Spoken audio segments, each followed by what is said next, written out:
Olá, queridos, a paz do Senhor. Bem-vindo aqui ao meu canal, Pastor Wesley José.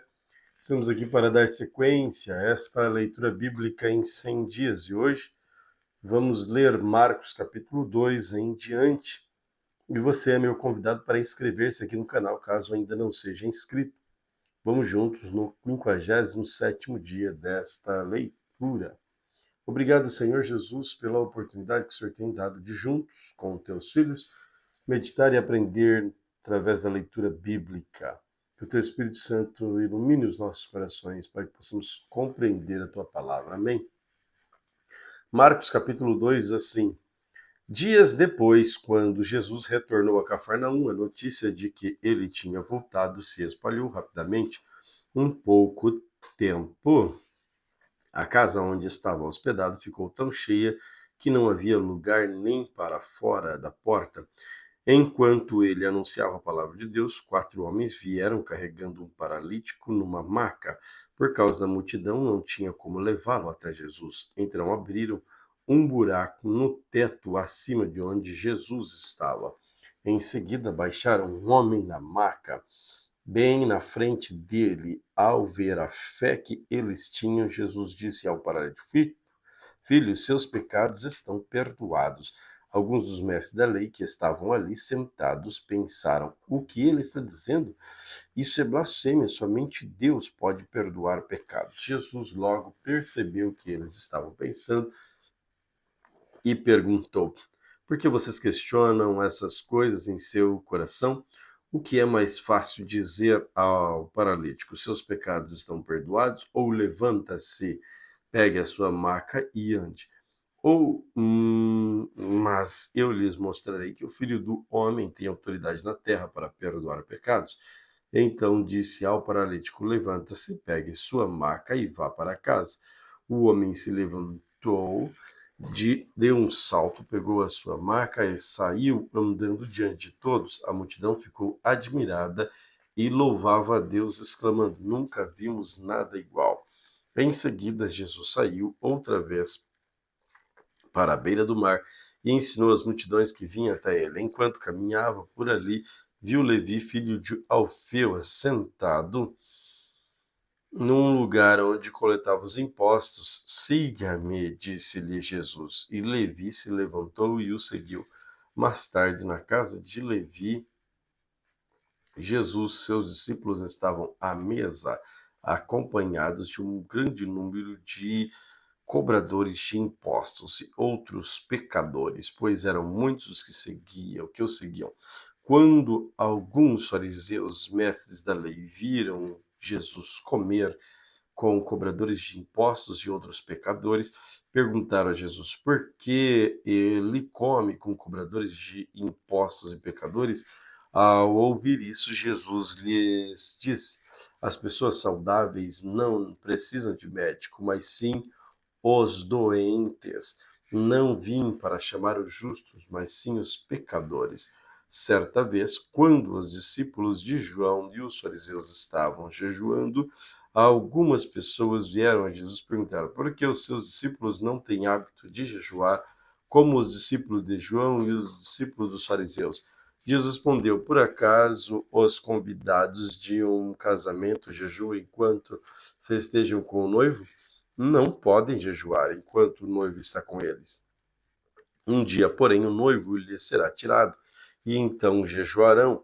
Além disso, ninguém remendaria uma roupa velha usando pano novo, e pano novo escolheria a roupa velha e rasgaria, deixando um buraco ainda maior.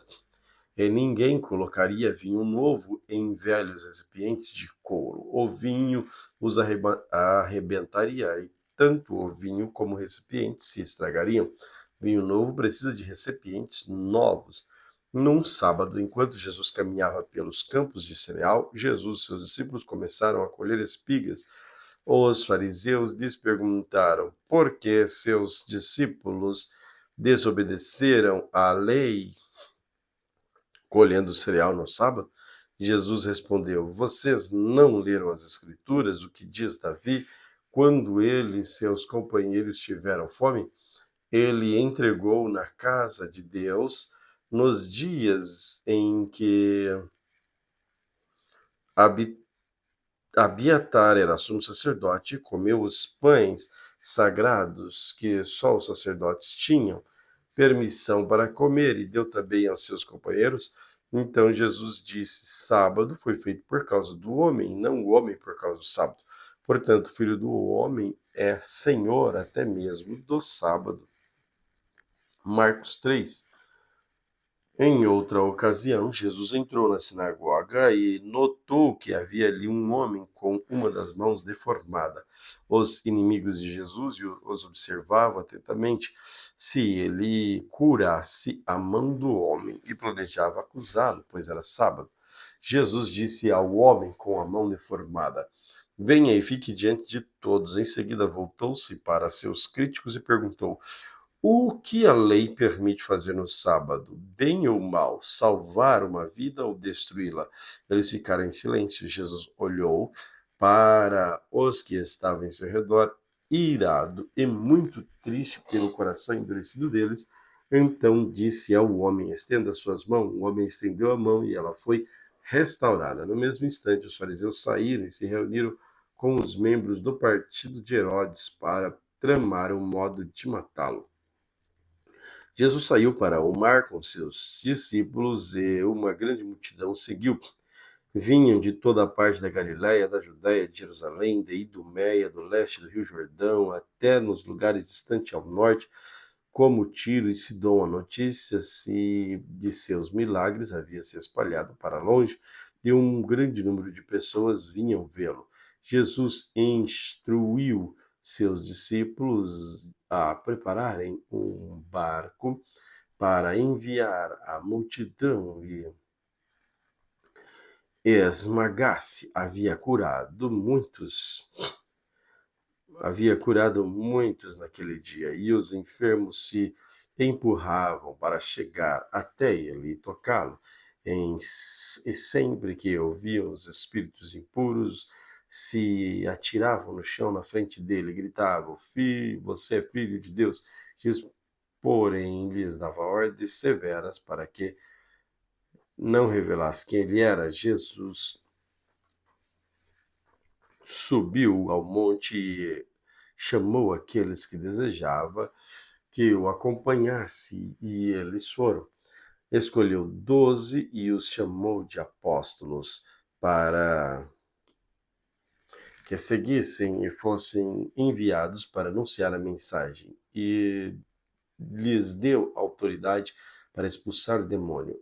Estes foram os 12 que ele escolheu: Simão, a quem ele chamou Pedro, Tiago e João, filho de Zebedeu, os quais deu o nome de Boanerges, que significa filho do trovão, André, Filipe, Bartolomeu, Mateus, Tomé, Tiago, filho de Alfeu, Simão, cananeu, Judas Iscariote, que depois o traiu. Certo dia, Jesus entrou numa casa, as multidões começaram a se juntar outra vez. Logo ele e seus discípulos não tinham tempo de comer. Quando os familiares de Jesus souberam o que estava acontecendo, tentaram impedi-lo de continuar. Ele está fora de si, diziam. Então os mestres da lei que tinham vindo a Jerusalém disseram: Está possuído por Beelzebul, príncipe dos demônios. É dele que recebe poder para expulsar demônios. Jesus o chamou e respondeu com uma comparação: Como é possível Satanás expulsar Satanás? Perguntou. Um reino dividido internamente será destruído. Da mesma forma, uma família dividida contra si mesmo se desintegrará.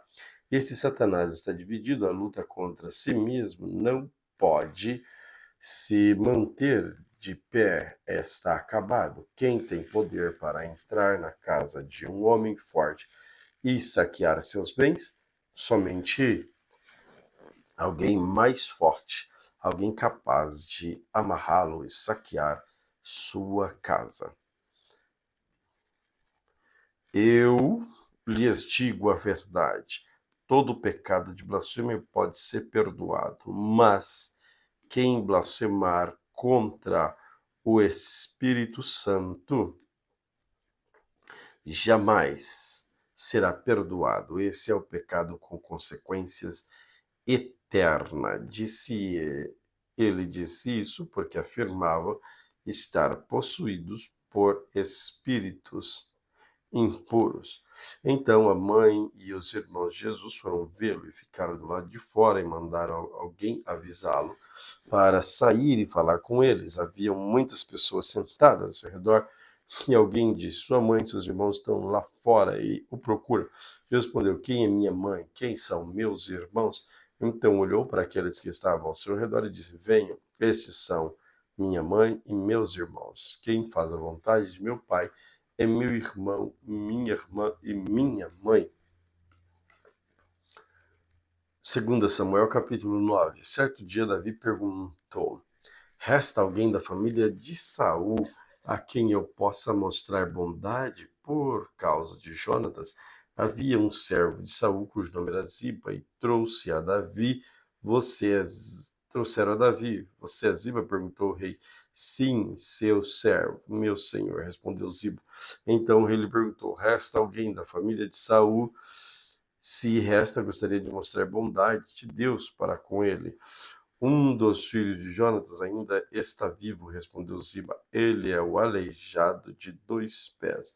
Onde ele está? Perguntou o rei. Ziba respondeu: em Lodebar, na casa de Maquir, filho de Amiel.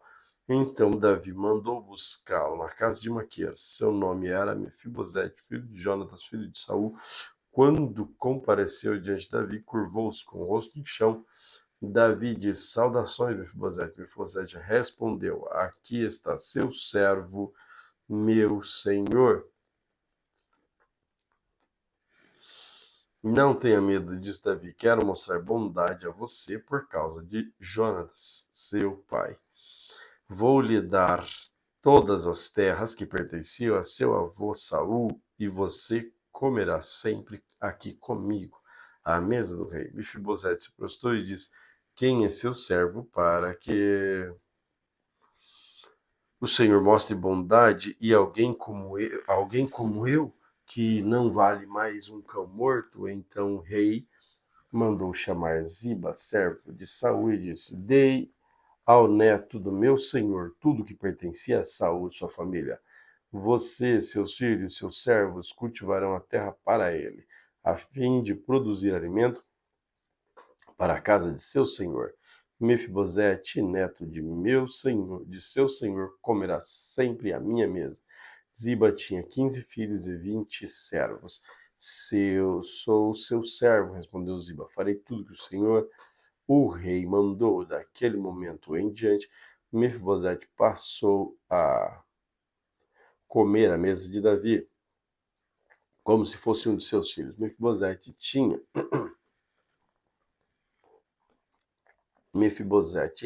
tinha um filho ainda jovem, chamado Mica. Daquele momento em diante, todos os membros da casa de Zipa se tornaram servos de Mefibosete. Mefibosete era aleijado dos 2 pés e morava em Jerusalém e comia sempre à mesa do rei.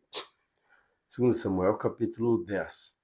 Algum tempo depois morreu Naás, rei dos Amonitas, e seu filho Hanum subiu ao trono. Davi disse: vou demonstrar lealdade a Hanum, assim como seu pai Naás sempre foi leal a mim. Então Davi enviou representantes para expressar seu pesar a Hanum pela morte do pai dele. Mas quando os representantes de Davi chegaram à terra de Hanum, os líderes amonitas disseram a Hanum, seu servo: o rei acredita mesmo que esses homens estão aqui para honrar seu pai? Não. Davi os enviou com o objetivo de espionar a cidade para vir conquistá-la. Então Hanum prendeu os representantes de Davi e raspou metade da barba de cada um, cortou metade das suas roupas até as nádegas e os expulsou de sua terra. Quando Davi soube o que havia acontecido, enviou mensageiro ao encontro dos homens para que lhes dissesse: fique em Jericó até que sua barba tenha crescido e volte em seguida, pois estava muito envergonhado.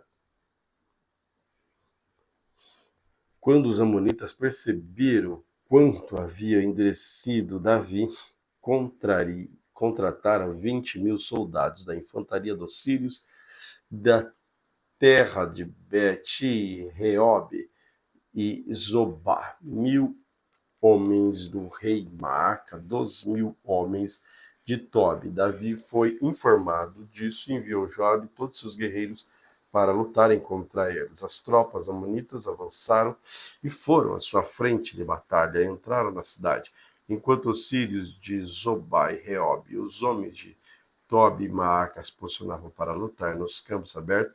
Joabe viu que teria uma luta de duas frentes, ao mesmo tempo que escolheu alguns dos melhores guerreiros de Israel e se pôs sob seu comando pessoal para enfrentar os sírios. Deixou o restante do exército no comando de seu irmão Abissai, que atacou os amonitas.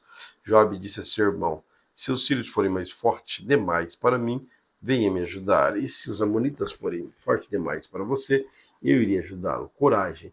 Lutemos bravamente por nosso povo, pela cidade de Deus, e que seja feita a vontade do Senhor. Joabe e suas tropas atacaram os sírios e os sírios começaram a fugir.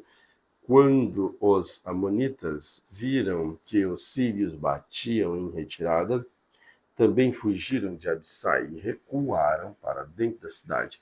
Terminada a batalha, Joabe voltou para Jerusalém. Os sírios viram que não tinha como enfrentar Israel. Assim, ao se reagrupar, receberam reforço dos soldados sírios convocados por Hadadezer. Do outro lado do rio Eufrates, essa tropa chegaram a Elã, conduzida por Sobaque, comandante das forças de Hadadezer. Quando Davi foi informado de que estava acontecendo, reuniu todo o exército, atravessou o Jordão e levou o exército até Elã. Os sírios se posicionaram para a batalha e lutaram contra Davi mais uma vez, porém os sírios fugiram de Israel. O exército de Deus matou 700 homens de carro de guerra e 400.000 soldados de infantaria, incluindo Sobaque, comandante de seu exército. Quando todos os reis aliados a Hadadezer viram que ele havia sido derrotado pelos israelitas, renderam-se a Israel e se tornaram súditos de Davi. Depois disso, os sírios tiveram medo de voltar a ajudar os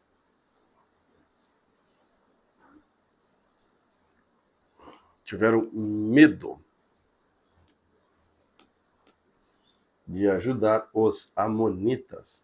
2 Samuel, capítulo 11. No começo do ano, época em que os reis costumavam ir à guerra, Davi enviou Joabe e as tropas israelitas para lutar contra os amonitas.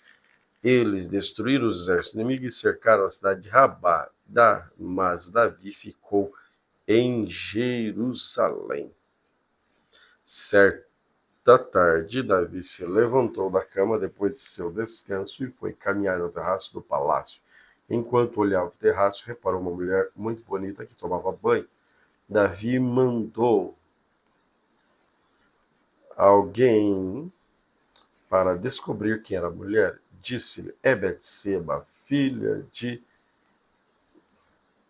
Eliã, esposa de Urias o Hitita. Então Davi enviou mensageiros para que a trouxesse e teve relações com ela. Betseba havia acabado de completar o ritual de purificação depois da menstruação e ela voltou para casa. Passando algum tempo, Betseba descobriu que estava grávida e enviou um mensageiro a Davi para lhe dizer: estou grávida. Então Davi mandou uma mensagem para Joabe: envie-me Urias o Hitita. E Joabe o enviou a Davi. Quando Urias chegou, Davi perguntou como estava Joabe e o exército, como ia a guerra. Então disse Urias: vá para casa, descanse. Depois que Urias deixou o palácio, Davi lhe enviou um presente. Urias, porém, não foi para casa, passou a noite na entrada do palácio com do palácio com os guardas do rei. Quando Davi soube que Urias não tinha ido para casa, mandou chamá-lo e perguntou: o que aconteceu depois de ter ficado tanto tempo fora? Por que você não foi para casa ontem à noite? Urias respondeu: a arca e o exército de Israel, de Judá, estão em tendas. Joabe, meu comandante, seus soldados estão acampados ao ar livre. Como eu poderia ir para casa para beber, comer, dormir com a mulher? Juro diante do rei que jamais faria uma coisa dessa. Então Davi disse: pois bem, fique aqui hoje, amanhã poderá retornar. Urias ficou em Jerusalém aquela noite, dia e noite. Davi convidou para jantar e embriagou outra vez, porém ele dormiu na esteira com os guardas do rei e não foi para casa.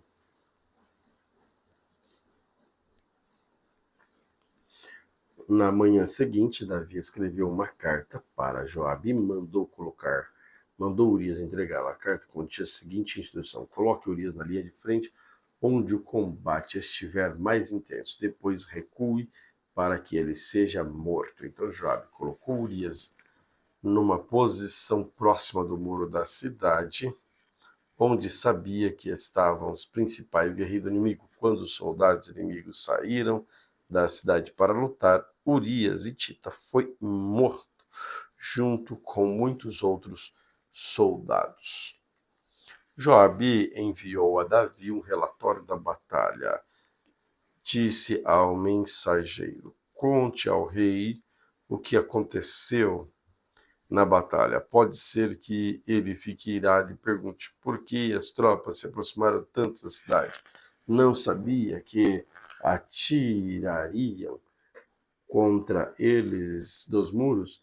Acaso Abimeleque, filho de Gideão, não foi morto em Tebes por uma mulher que atirou uma pedra no moinho alto da muralha? Por que chegaram tão perto dos muros? Então diga, seu soldado, Urias, o hitita, também foi morto.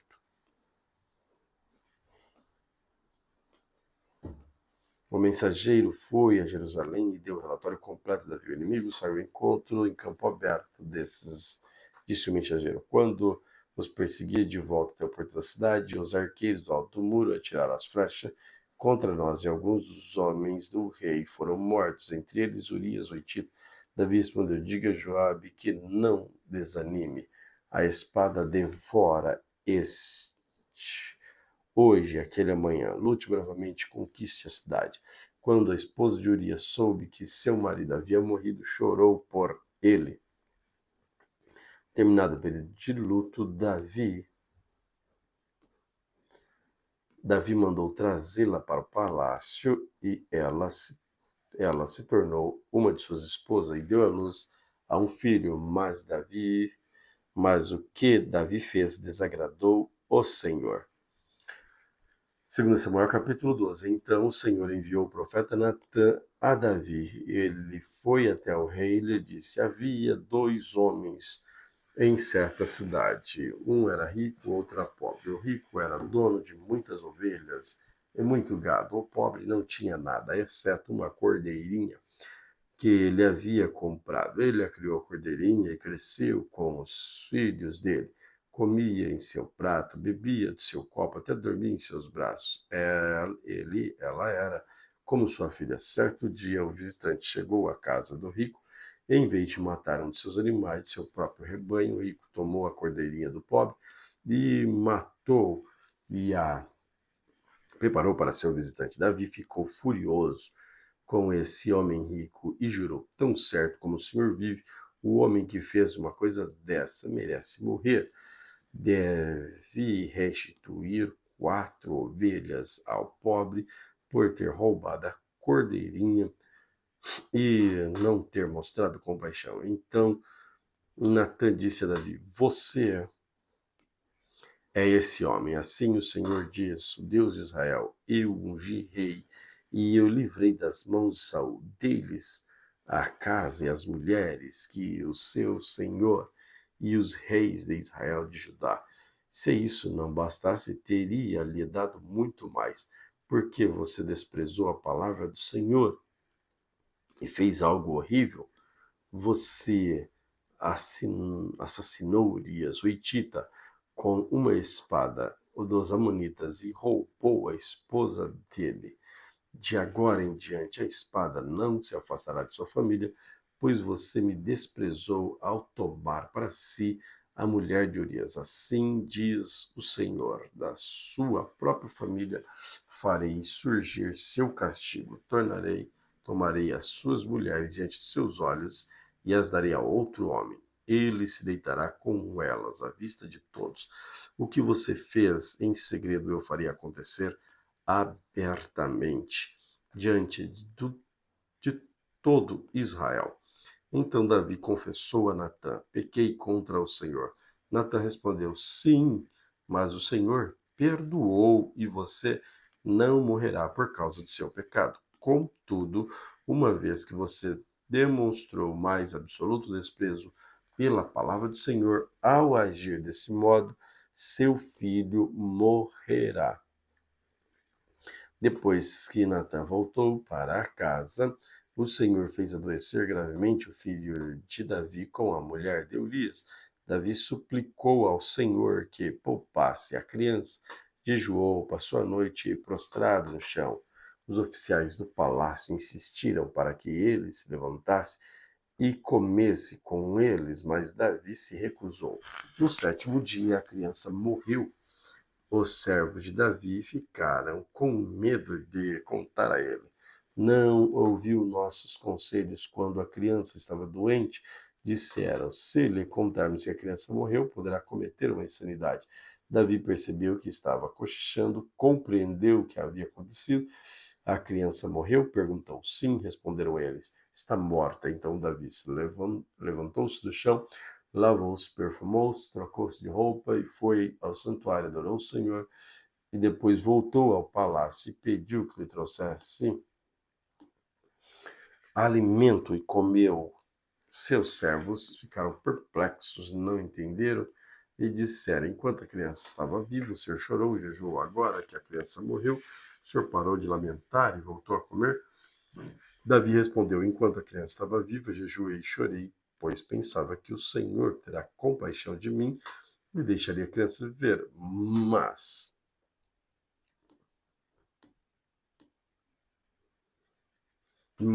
por que jejuar agora que ela morreu? Poderia eu fazê-la voltar? Um dia irei até ela, mas ela não voltará para mim. Então Davi consolou Batseba, sua mulher, teve relações com ela, e Batseba engravidou e deu à luz a um filho. Davi o chamou de Salomão. O Senhor amou a criança, enviou uma mensagem por meio do profeta Natã, dizendo que o menino deveria se chamar Gedidias, conforme o Senhor havia ordenado. Enquanto isso, Joabe continuou a luta contra Rebá, o capitão de Amon, e tomou a cidade real. Joabe enviou mensageiros a Davi para lhe dizer: lutei contra Rabá, capturei seus reservatórios de água, traga o restante do exército aqui, conquiste a cidade. De outro modo, eu a tomarei e levarei o crédito pela vitória. Então Davi reuniu o restante dos exércitos e foi a Rabá. Eles atacaram a cidade e a conquistaram. Davi removeu a coroa da cabeça do rei e ela foi colocada sobre sua cabeça. A coroa era feita de ouro, enfeitada com pedras preciosas e pesava cerca de 35 quilos. Davi tomou uma grande quantidade de despojos da cidade.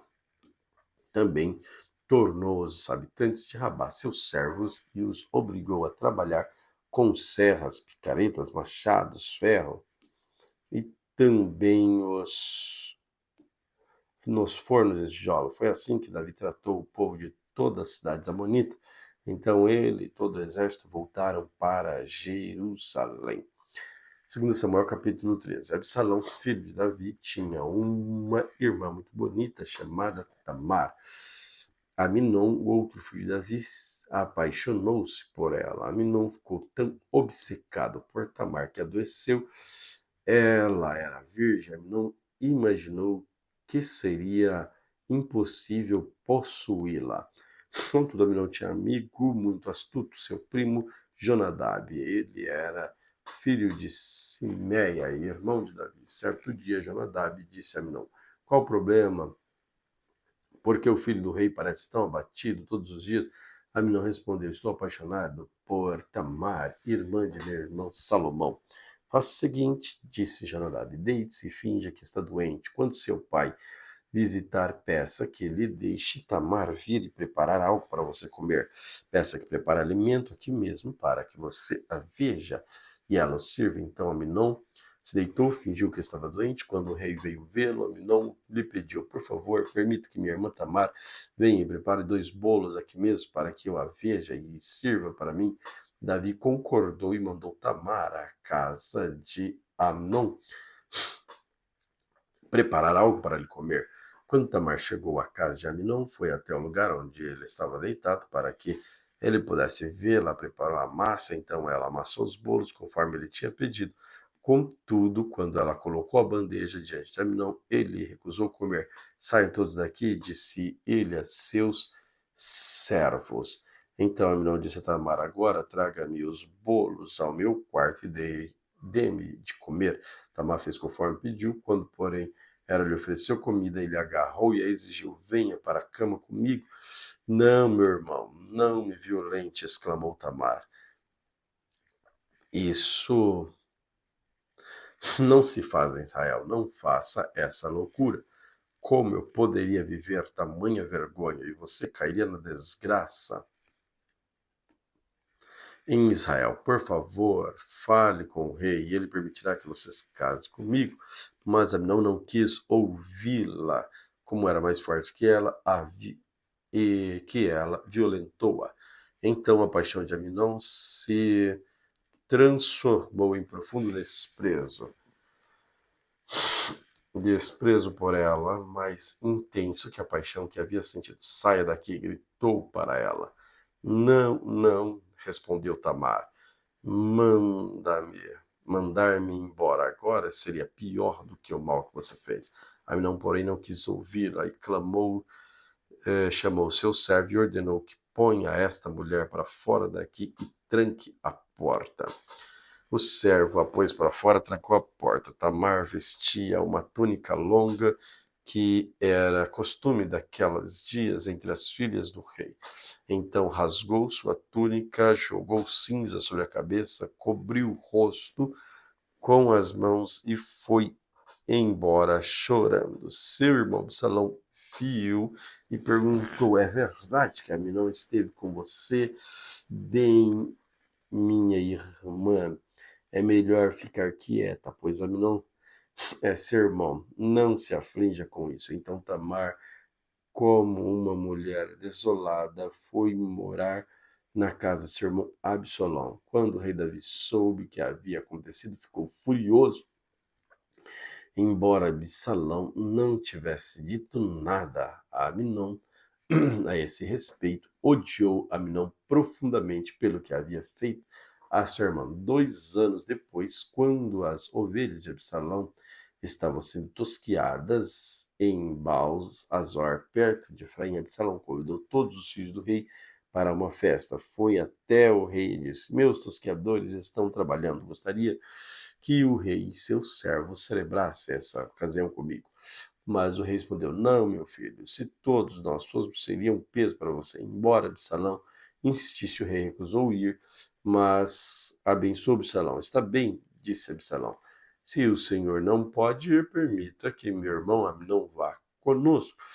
Por que, Aminon? Perguntou o rei. Mas Absalão continuou a insistir até que finalmente o rei concordou em deixar seus filhos, incluindo Aminon, irem à festa. Absalão disse a seus homens: esperem até Aminon estar bêbado. Então, quando eu ordenar, matem-no. Não tenha medo. A responsabilidade é minha. Sejam corajosos e valentes. Assim, quando Absalão deu sinal, eles mataram Aminon. Os outros filhos do rei montaram em suas mulas e fugiram. Quando ainda estavam a caminho de Jerusalém, a notícia chegou a Davi. Absalão matou todos os filhos do rei. Não restou um sequer com vida.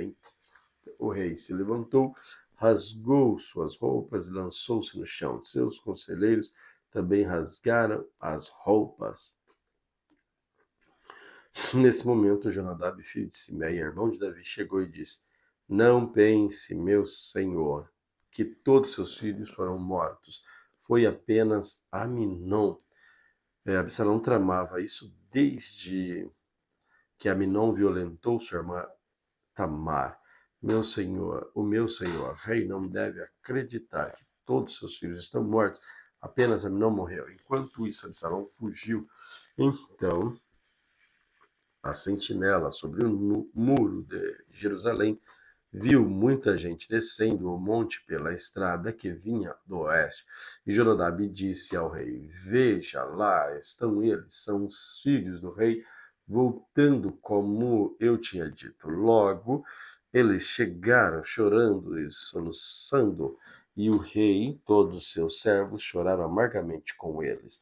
Davi chorou muitos dias por seu filho Aminon. Absalão fugiu para a terra de Talmai, filho de Amilde, rei de Gessur, onde permaneceu 3 anos. O rei Davi, conformado com a morte de Aminon, abandonou a ideia de perseguir Absalão. Daniel, capítulo 5. Muitos anos depois, o rei Belsazar deu um grande banquete para 1000 de seus nobres e bebeu vinho com eles. Enquanto Belsazar tomava vinho, ordenou que trouxessem as taças de ouro e prata de seu antecessor. Nabucodonosor havia tirado do templo de Jerusalém, queria beber nas suas taças com seus nobres, suas esposas, suas concubinas. Então trouxeram as taças de ouro do templo da casa de Deus de Jerusalém. Assim, os nobres, suas esposas, suas concubinas beberam nelas. Enquanto tomavam o vinho, louvavam seus ídolos feitos de ouro, prata, bronze, madeira e pedra. De repente, viram dedo de mãos humanas escreverem no reboco da parede do Palácio Real, perto do candelabro. O próprio rei viu a mão enquanto escrevia. Seu rosto ficou pálido. Seus joelhos batiam um contra o outro e suas pernas vacilavam. Aos gritos, o rei mandou chamar encantadores, astrólogos e adivinhos.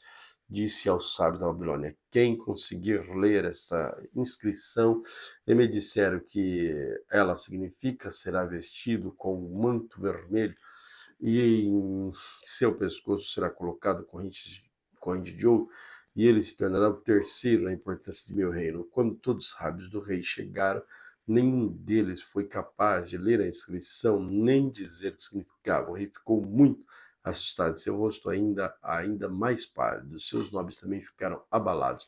A rainha mãe soube que estava acontecendo ao rei e seus nobres, foi depressa à sala dos banquetes e disse a Belsazar: Que o rei viva para sempre, não fique tão pálido, assustado. Há em seu reino um homem que tem nele o espírito dos santos deuses. Durante o reinado de Nabucodonosor, esse homem demonstrou percepção, entendimento e sabedoria como a dos deuses. Seu antecessor, o rei Nabucodonosor, o nomeou chefe de todos os magos, encantadores, astrólogos, adivinhos da Babilônia. Esse homem, Daniel, a quem o rei deu o nome de Beltesazar, tem inteligência extraordinária e é cheio de conhecimento e entendimento. É capaz de interpretar sonhos, explicar enigmas e resolver problemas difíceis. Mande chamar Daniel, que ele lhe dirá o que significa a inscrição. Daniel foi levado à presença do rei, que lhe perguntou: Você é Daniel, um dos exilados trazidos de Judá por meu antecessor, o rei Nabucodonosor? Soube que o Espírito dos deuses está em você e que é cheio de percepção e entendimento. Meus sábios encantadores tentaram ler as palavras na parede e me dizer que significa e não conseguir sobre que você é capaz de interpretar e resolver problemas difíceis, se conseguir ler e disser o que significa será vestido de manto vermelho e seu pescoço será colocado uma corrente de ouro, você se tornará o terceiro na importância do meu rei. Daniel respondeu: guarde seus presentes ou entregue-os a outra pessoa, mas eu lhe direi o que a inscrição significa. Ó rei, o Deus Altíssimo deu soberania, majestade, glória, honra a seu antecessor Nabucodonosor, e ele o engrandeceu de tal modo que povos de todas as raças, nações, línguas estremeciam de medo diante dele. Matavam quem ele queria matar, poupava quem ele queria poupar, honrava quem ele queria honrar, humilhava quem queria humilhar. Quando, porém, em seu coração manteve somente se encheram de arrogância, ele foi tirado do seu trono e despojado de sua glória. Foi expulso com vil manto, sua mente se tornou como de um animal, e ele viveu entre os jumentos selvagens, passou a comer capim como bois e foi molhado em orvalho do céu, até entender que o Altíssimo, Deus Altíssimo, domina sobre todos os reis de todos os reinos do mundo, e nomeia ele quer governar sobre eles. E Belsazar é o Senhor. Ó Belsazar, o Senhor é sucessor dele, e saiba de tudo isso, e sabia de tudo isso, mas mesmo assim não se humilhou. Desafiou o Senhor dos céus e mandou trazer as taças do templo. O rei, seus nobres, suas esposas, suas concubinas beberam dessas taças, enquanto louvavam seus deuses de prata, de ouro, de bronze, de madeira, de ferro, madeira, pedra, deuses que não veem, que não ouvem, nem sabem coisa alguma, mas o rei não honrou a Deus, que lhe dá fôlego de vida e controla todo o seu destino. Por isso, Deus enviou as mãos para escrever a mensagem. A mensagem, e esta é a mensagem que foi escrita: Mene, Mene, Tekel, Parsim. E este é o significado das palavras. Mene, Deus cortou os dias de seu reinado e determinou seu fim. Tekel, você foi pesado na balança e não atingiu o peso necessário. Parsim, por seu reino será dividido e entregue aos medos e aos persas. Então, por ordem de Belsazar, vestiram Daniel com um manto vermelho e colocaram em seu pescoço a corrente de ouro e o declararam terceiro na importância do rei. Naquela mesma noite, Belsazar, rei da Babilônia, foi morto. E Dário, o Medo, tinha 62 anos quando se apoderou do reino. Daniel, capítulo 6. O rei Dário resolveu dividir o reino em 120 províncias e nomeou um alto funcionário para governar cada uma delas. O rei também escolheu como administrador Daniel e outros 2 homens para que supervisionassem os altos funcionários e protegessem os interesses do rei. Pouco tempo depois, Daniel se mostrou mais capaz do que todos os administradores e altos funcionários. Por causa dessa grande capacidade de Daniel, o rei planejava colocá-lo à frente de todo o reino. Os outros administradores e altos funcionários começaram a procurar falhas no modo como Daniel conduzia as questões de governar, mas nada encontraram para criticar ou condenar. Ele era leal, sempre responsável, digno de confiança, por isso concluir nossa única chance de encontrar algum motivo para acusar Daniel será em relação às leis de seu Deus. Então, os administradores e os altos funcionários foram até o rei e disseram: que o rei Dário viva para sempre. Nós, administradores oficiais, o alto funcionário, conselheiros, governadores, estamos todos de acordo que o rei deve decretar uma lei a ser cumprida rigorosamente. Dê ordens para que nos próximos 30 dias qualquer pessoa que orar a alguém divino ou humano, exceto ao rei, seja lançado na cova dos leões. Agora, ó rei, decrete, assine essa lei para que não possa ser mudada, como a lei oficial dos Medos do Pérsia não pode ser revogada. O rei Dário assinou, e o rei Dário assinou a lei. Quando Daniel soube que a lei tinha sido assinada, Daniel foi para casa, como de costume, ajoelhou-se no quarto do andar de cima, com as janelas abertas na direção de Jerusalém, e orava 3 vezes por dia e dava graças a Deus.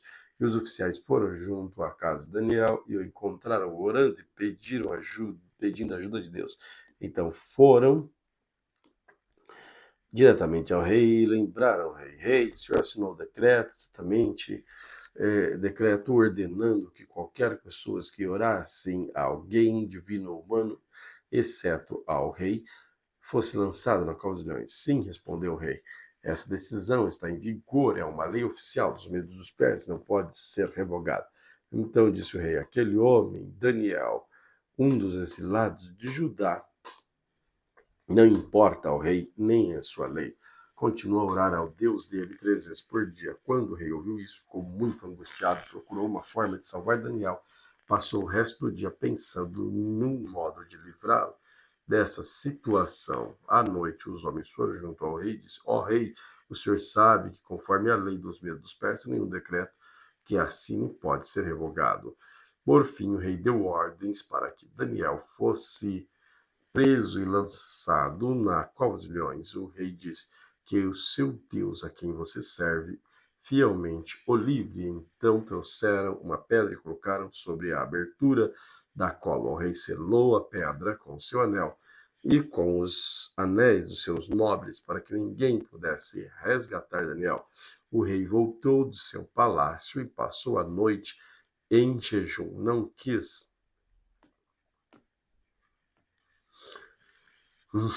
quis nenhum dos divertimentos habituais e não conseguiu dormir a noite inteira. De manhã cedo o rei levantou-se e foi apressadamente à cova dos leões. Quando chegou lá, gritou angustiado: Daniel, servo do Deus vivo, a quem você serve tão fielmente, pôde livrar o Deus vivo a quem você serve tão fielmente, pôde livrar a cova dos leões? Daniel respondeu: que o rei viva para sempre. Meu Deus enviou o anjo para fechar a boca dos leões, de modo que não me fizeram mal, pois fui considerado inocente aos olhos de Deus. Também não fiz coisa alguma contra o Senhor, ó rei. O rei ficou muito alegre e ordenou que tirasse Daniel da cova. Não havia sequer um arranhão nele, pois havia confiado em seu Deus. Em seguida, o rei ordenou que prendesse os homens que havia acusado Daniel. Ordenou que fosse lançado na cova dos leões junto com suas esposas e seus filhos. Os leões os atacaram e os despedaçaram antes que chegasse no fundo da cova. Então o rei Dário enviou mensageiro ao povo e todas as raças, nações, línguas de todo o mundo: paz e prosperidade. O decreto de todos o meu reino deve tremer, todos em meu reino devem tremer de medo diante do Deus de Daniel, pois ele é o Deus vivo e permanecerá para sempre. Seu reino jamais será destruído, seu domínio não terá fim.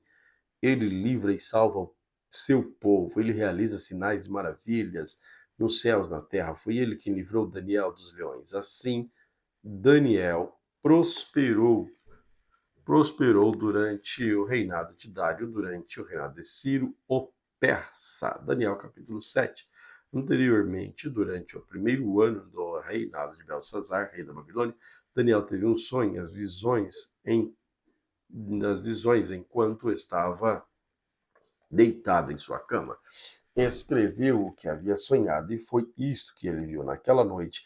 Em minha visão, eu, Daniel, vi uma tempestade que agitava o grande mar, com ventos fortes que soprava de todas as direções. Então saíram da água 4 bestas enormes, cada uma diferente das demais. A primeira besta era como um leão com asas de águia. Enquanto eu observava, as suas asas foram arrancadas e ela ficou em pé no chão sobre as 2 patas traseiras como um ser humano. E olhei e foi dada a mente humana. Então vi a segunda besta e ela se parecia com um urso. Levantou-se sobre os seus lados e tinha na boca, entre os dentes, 3 costelas. E foi-lhe dito: levanta-se, devore a carne de muitos. Em seguida surgiu a terceira dessas bestas, que se parecia como um leopardo. Tinha 4 asas e de ave nas costas e 4 cabeças, e lhe foi dada grande autoridade. Então, em minha visão, naquela noite, vi uma 4ª besta, terrível e assustadora, muito forte, devorava e despedaçava suas vítimas com um grande dente de ferro e esmagava o restante debaixo de seus pés. Era diferente das outras 3 e tinha 10 chifres. Enquanto eu olhava para os chifres, de repente apareceu no meio deles outro chifre pequeno. 3 dos chifres maiores foram arrancados pela raiz para dar lugar a ele. Esses chifres pequenos tinham olhos como de homem e uma boca que falava com arrogância. Enquanto eu observava, foram colocados alguns tronos e o ancião se assentou para julgar. Suas roupas eram brancas como a neve, seu cabelo como uma espura lã. Sentava-se num trono de fogo como rodas de chamas ardentes. Um rio de fogo brotava da sua presença. Milhões de anjos o serviam e muitos milhões estavam diante dele. O tribunal iniciou o julgamento e os livros foram abertos. Continuei a observar, pois podia ouvir as palavras arrogantes do pequeno chifre. Fiquei olhando até que a 4ª besta foi morta e seu corpo destruído e lançado no fogo. Então foi tirada a autoridade das outras 3 bestas, mas elas tiveram permissão de viver por mais algum tempo. Depois, em minha visão, naquela noite, vi alguém semelhante a um filho do homem vindo nas nuvens dos céus. Ele se aproximou do ancião e foi conduzido à sua presença. Recebeu autoridade, honra e soberania para que povos de nações, de raças, nações e línguas obedecessem. Seu domínio é eterno e não terá fim. Seu reino jamais será destruído. Eu, Daniel, fiquei perturbado com tudo que tinha visto. Minhas visões me aterrorizavam, por isso aproximei-me de um dos que estavam em pé junto ao trono e perguntei o que tudo aquilo significava. Ele explicou: esses 4 grandes bestas representam 4 reinos que surgiram da terra. No final, porém, o reino será entregue ao povo santo do Altíssimo e eles dominarão para todo sempre. Então, eu quis saber o verdadeiro significado significado da 4ª besta, tão diferente das demais, tão aterrorizante. Ele havia devorado, despedaçado suas vítimas com dentes, ferro e garras de bronze, esmagado o resto dos pés com os pés, e também quis saber sobre os 10 chifres, sua cabeça. O pequeno chifre surgiu, depois derrubou os 3 dos outros chifres. Esse chifre parecia mais forte que os demais e tinha olhos humanos e uma boca que falava com arrogância. Enquanto observava esses chifres, guerreava contra os povos santos. O povo santo de Deus e o derrotava, até que o ancião, o Altíssimo, veio e pronunciou a sentença em favor de seu povo santo. Então chegou o tempo de o povo tomar posse do reino. Depois Ele me disse: a quarta besta é o quarto reino que dominará a terra e será diferente de todos os outros, devorará muitos em mundo inteiro e pisoteará, esmagará tudo que estiver em seu caminho. Seus 10 chifres são 10 reis e governarão esse império. Então surgirá outro rei diferente dos 10, que subjugará 3 reis. Ele desafiará o Altíssimo e oprimirá o povo santo do Altíssimo. Tentará mudar suas festas sagradas, suas leis, e eles serão colocados sob o controle deles por um tempo, tempos e meio, sob o controle deles por um tempo, tempos e meio tempo. Contudo, o tribunal julgará, e todo o seu poder será tirado e completamente destruído. Então serão dados ao povo santo do Altíssimo a soberania, o poder e grandeza de todos os reinos debaixo dos céus. O reino do Altíssimo permanecerá para sempre, e todos os governantes os servirão e lhes obedecerão. Assim terminou a visão. Eu, Daniel, fiquei aterrorizado por causa dos meus pensamentos, e o meu rosto ficou pálido de medo, mas não comentei essas coisas com ninguém. Amém. Glória a Deus pela leitura de hoje. Que o Senhor Jesus continue te abençoando.